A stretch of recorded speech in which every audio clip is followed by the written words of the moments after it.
ఆంధ్రప్రదేశ్లో అప్పులే అప్పులు, సంపద సృష్టి ఎక్కడ? అమరావతి నుంచి అప్పుల వరకు ప్రభుత్వంపై తీవ్ర విమర్శలు ఇప్పుడు సంచలనాన్ని సృష్టిస్తున్నాయి. మూడే నెలల్లో 21,800 కోట్ల రూపాయల అప్పులు సంపద సృష్టిస్తామని చెప్పి అధికారంలోకి వచ్చినటువంటి పాలకులు ఇప్పటి వరకు సృష్టించినటువంటి సంపద ఎక్కడ? జాబ్ క్యాలెండర్ వస్తుందని ఎదురుచూసినటువంటి ప్రజలకు అప్పుల క్యాలెండర్ మాత్రమే కనిపిస్తుందా? ఒకవైపు అమరావతి రైతుల ఆవేదన, మరొకవైపు సూపర్ 6 హామీలు, ఉద్యోగాల పరిస్థితి, ప్రభుత్వ అప్పులు. ఈ అన్ని అంశాలపై ఇప్పుడు రాష్ట్ర వ్యాప్తంగా పెద్ద ఎత్తున చర్చ జరుగుతుంది. ఈ వీడియోలో అన్ని కోణాలను విశ్లేషించేటువంటి ప్రయత్నం చేద్దాం. వీడియోని చివరి వరకు చూడటానికి ప్రయత్నించండి. మర్చిపోకుండా లైక్ చేయండి, 10 మందికి చేరే విధంగా షేర్ చేయండి, సబ్స్క్రైబ్ చేయడానికి ప్రయత్నించండి. ఎన్నికల సమయంలో ప్రజలకు ఇచ్చిన ప్రధానమైన హామీల్లో ఒకటి, మేము సంపద సృష్టిస్తాం, ఆ సంపదను ప్రజలకు పంచిపెడతాం. ఇది కూటమి నాయకులు పలుమార్లు చెప్పుకుంటూ వచ్చారు.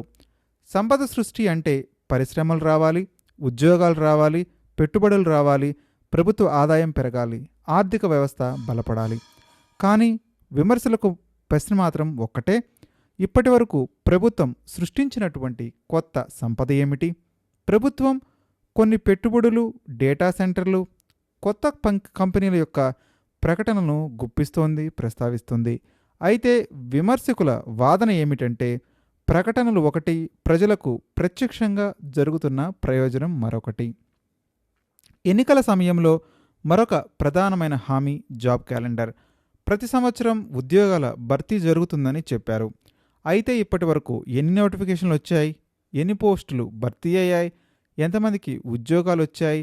ఇవన్నీ ప్రతిపక్షం ప్రశ్నిస్తోంది. ప్రభుత్వం మాత్రం పెట్టుబడులు వస్తున్నాయని, భవిష్యత్తులో పెద్ద ఎత్తున ఉద్యోగాలు వస్తాయని చెబుతుంది. ఇక్కడే రాజకీయ వాదనలు మొదలవుతున్నాయి. ఇప్పుడు అత్యంత చర్చనీయాంశమైనటువంటి అంశం ప్రభుత్వం చేస్తున్న అప్పులు. విమర్శకులకు ఆరోపణ ప్రకారం రెండో త్రైమాసికంలో 3 నెలల్లో సుమారు 21,800 కోట్ల రూపాయల అప్పులు తీసుకునే ప్రణాళిక ఉందని చెప్తున్నారు. జూలై, ఆగస్ట్, సెప్టెంబర్ ప్రతి మంగళవారం 1,000 కోట్లు అప్పులు తీసుకుంటున్నారని ఆరోపిస్తున్నారు. ఇక్కడ ప్రధానమైనటువంటి మౌలిక ప్రశ్న, ఈ డబ్బు ఎక్కడ ఖర్చు అవుతుంది? అభివృద్ధికా, సంక్షేమానికా, లేక సాధారణ ప్రభుత్వ నిర్వహణకా? ఇదే అంశంపై రాజకీయంగా తీవ్రమైనటువంటి విమర్శలు వస్తున్నాయి.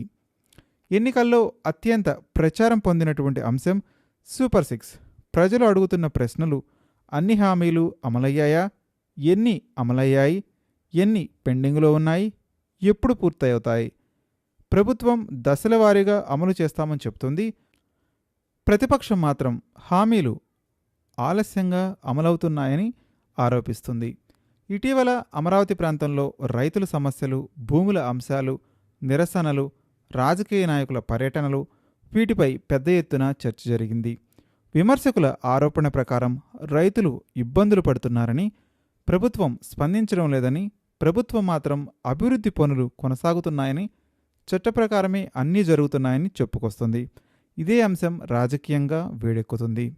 ప్రతి ప్రభుత్వం అప్పులు తీసుకుంటుంది, అది కొత్త విషయం కాదు. కానీ ప్రతి అప్పుకు ప్రజలు అడిగే ప్రశ్న ఒకటే, ఆ డబ్బు ఎక్కడ ఖర్చయింది అని, ఎలాంటి ప్రాజెక్టులకు వెళ్ళింది అని, ఎలాంటి ప్రయోజనం ప్రజలకు చేకూరింది అని. ఈ ప్రశ్నలకు స్పష్టమైన సమాధానాలు రావాలని రాజకీయ విశ్లేషకులు పలుమార్లు చెప్తున్నారు. మొత్తంగా చూస్తే ఒకవైపు ప్రభుత్వం అభివృద్ధి జరుగుతుందని చెప్తుంది, మరొకవైపు ప్రతిపక్షం మాత్రం అప్పులు పెరుగుతున్నాయని, హామీలు నెరవేరడం లేదని, ప్రజలు ముందుకు వస్తున్నారని చెప్తుంది. ఈ అంశాలపై చివరికి తీర్పు ప్రజలదే. మీ అభిప్రాయం ఏంటి? ప్రభుత్వం నిజంగా సంపద సృష్టి సరైన దిశలో సరైన అడుగులు వేస్తుంది అని మీరు భావిస్తున్నారా? లేక విమర్శల్లో నిజం ఉందని మీరు భావిస్తున్నారా? మీ అభిప్రాయాన్ని కామెంట్ రూపంలో తెలియజేయండి. ఈ వీడియో నచ్చితే మర్చిపోకుండా లైక్ చేయండి, షేర్ చేయండి. ఇంకా ఇలాంటి విశ్లేషణాత్మకమైనటువంటి సమాచారం కోసం, వీడియోల కోసం మా ఛానల్ని సబ్స్క్రైబ్ చేసి బెల్ ఐకాన్ నొక్కడం మర్చిపోవద్దు.